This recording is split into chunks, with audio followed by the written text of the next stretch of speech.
हरे कृष्णा, राधे राधे। श्री बांके बिहारी जी के चमत्कार। आज श्रृंखला 20वीं है। प्रसंग है श्री बिंदु जी पर कृपया। बात बहुत पुरानी भी नहीं है। वृंदावन में गोस्वामी बिंदु जी महाराज नाम के एक भक्त रहते थे। वे काव्य रचना में परम प्रवीण थे। श्री बिहारी जी महाराज उनके प्राण आराध्य थे। अतः प्रतिदिन एक नवीन रचना श्री बिहारी जी महाराज को सुनाने के लिए रचते और सायकाल मंदिर में जब बिहारी जी के दर्शन करने के लिए आते तो उन्हें भेंट कर आते थे। उनके मधुर कंठ की ध्वनि दर्शनार्थियों के हृदय को विमुक्त कर देती थी। कहते हैं श्री बिहारी जी महाराज से उनका सतत साक्षात्कार था। उनके बारे में अनेक घटनाएं आज भी वृंदावन वासियों में प्रसिद्ध हैं। उन्हीं में से एक घटना का उल्लेख हम यहाँ कर रहे हैं।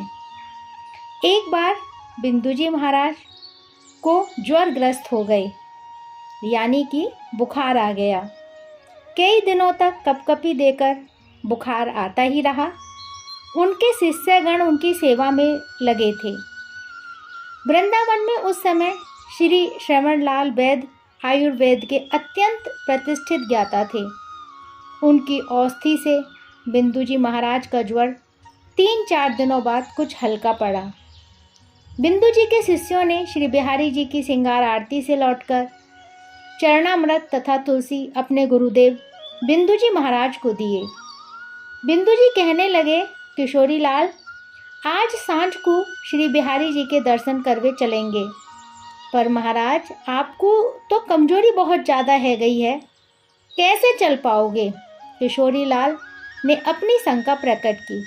अरे कुछ ना है, भयो मोए ठाकुर को देख के हुआ कई दिन है गए हैं, या लिए आज तो जरूर ही जाऊंगा। बिंदु जी ने अपना निर्णय सुनाया। ठीक है, जो आज्ञा कहकर किशोरी लाल अन्य कार्यों में व्यस्त हो गए। परंतु बिंदु जी अचानक बेचैन हो उठे।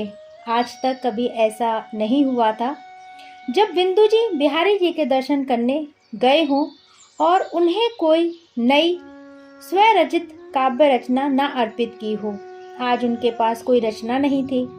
उन्होंने कागज कलम लेकर लिखने का प्रयास भी किया। शारीरिक क्षीणता के कारण सफल नहीं हो सके। धीरे धीरे दोपहरी बीत गई। सूर्य नारायण अस्ताचल की ओर चल दिए। लाल किरणें वृंदावन के वृक्षों के सिरोभाग पर मुस्कुराने लगीं। तभी बिंदु जी ने पुनः किशोरी लाल को आवाज़ दी। किशोरी लाल। हाँ गुरुदेव। नेक पुरानो चादर तो निकाल दे अलमारी में ते। किशोरी लाल समझ ना सका कि गुरुदेव की अचानक पुरानी चादर की क्या आवश्यकता आ पड़ी। वह आज्ञा की अनुपालना करता हुआ अलमारी तक गया और चादर निकालकर गुरुजी के सिरहाने रख दी। चादर क्या थी, उसमें दसियों तो पैबंद लगे थे, रज में लिथ रही थी। बिंदु जी ने चादर को सहेज पर अपने पास रख लिया। जब सूर्यास्त हो जाने पर बिंदु जी श्री बिहारी जी महाराज दर्शन के करने के लिए निकले तो उन्होंने वही चादर ओढ़ रखी थी। तब वृंदावन में आजकल की तरह बिजली के बल्बों की जगमग नहीं थी। दुकानदार अपनी दुकानों पर प्रकाश की जो व्यवस्था करते थे बस उसी से बाजार में प्रकाशित रहते थे। शिष्य लोग भी चुपचाप गुरुजी के पीछे हो लिए। श्री बिहारी जी महाराज के मंदिर में पहुंचकर बिंदु जी ने किशोरी लाल का सहारा लेकर जगमोहन की सीढ़ियां चढ़ी और श्री बिहारी जी महाराज के दाहिनी ओर वाले कटहरे के सहारे द्वार से लगकर दर्शन करने लगे। वे जितनी देर वहां खड़े रहे, उनकी दोनों आंखों में अश्रु की धारा अविरल रूप से प्रवाहित होती रही। आज कोई रचना तो थी नहीं जिसे बिहारी जी को वो सुनाते, अतः चुपचाप दर्शन करते रहे। काफ़ी समय बीतने के बाद उन्होंने वहां से हटाने की इच्छा से कटहरे पर सिर टिकाकर दंडौत की। एक बार फिर अपने प्राण प्यारे को जी भर के देखा और जैसे ही कटहरे से उतरने लगे कि नुपुरों की ध्वनि ने उनके पैर रोक दिए। जो कुछ उन्होंने देखा वह बहुत अद्भुत था। निज महल के सिंहासन से उतरकर श्री बिहारी जी महाराज उनके सामने आ खड़े हुए। क्यों, आज ना सुनाएगो अपनी कविता को? अक्षर अक्षर जैसे रग में पगा हुआ खनकती सी मधुर मधुर आवाज उनके कर्ण कुहरों से टकराई। उन्होंने देखा ठाकुर जी ने उनकी चादर का छोर अपने हाथ में ले रखा है। सुनाओ ना, सुनाओ, एक बार फिर आग्रह के साथ श्री बिहारी जी ने कहा।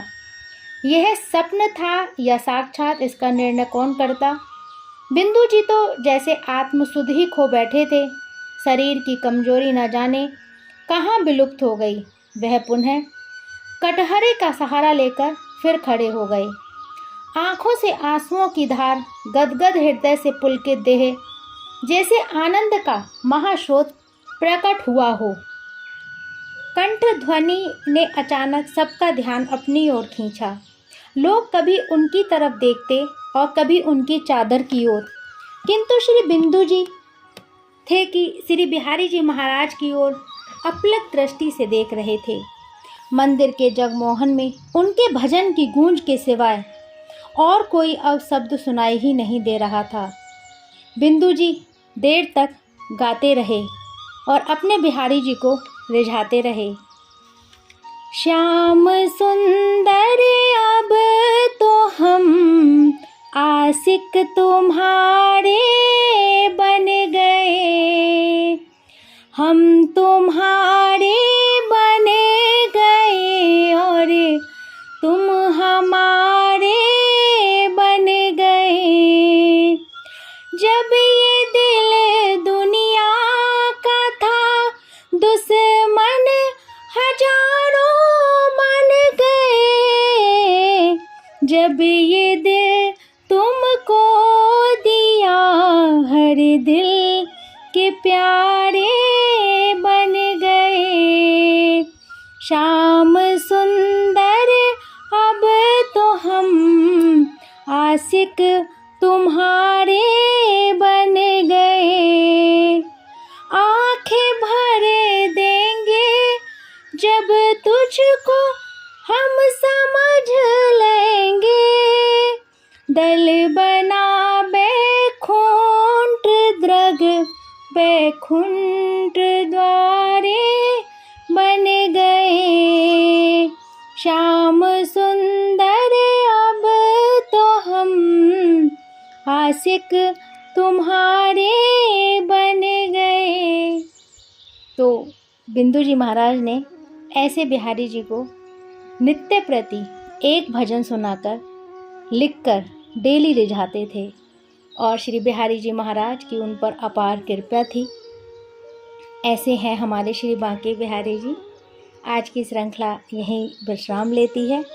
अगली श्रृंखला में किसी और भक्त के साथ, श्री बांके बिहारी जी के चमत्कार के साथ मैं आपके साथ होंगी। जब तक के लिए हरे कृष्णा, राधे राधे।